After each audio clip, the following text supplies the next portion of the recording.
क्या हाल बा भाई लोग आज का वीडियो बहुत ही शानदार होने वाला बात। तब तक आप हमारे चैनल को सब्सक्राइब करके बेल आइकन दबा लीजिए।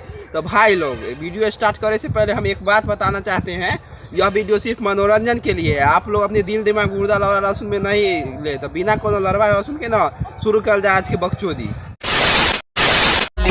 राते कमर हिला के पूरा मजा लिया, कहता कि राते कमर हिला के खूबे मजा लिया। ये भौजी कमर हिला के नहीं तो अपन गरबा हिला के मजा ली। यही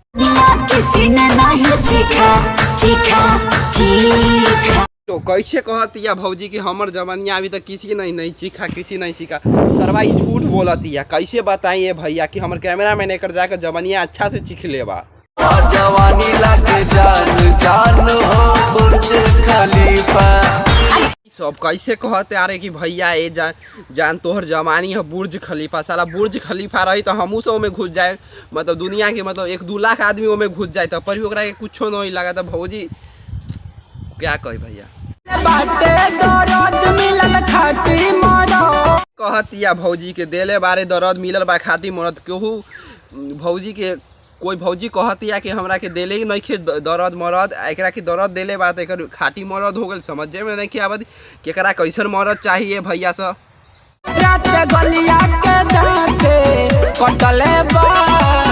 तू कहिए देलू कि राते गलिया के दतिया कटले बा, तो तू अब हमरा से के वीडियो बना के तू दिखा दियो कैसे तोहर भतरा तोरा के दांत काटता, तब ना हम सब देख पाएब।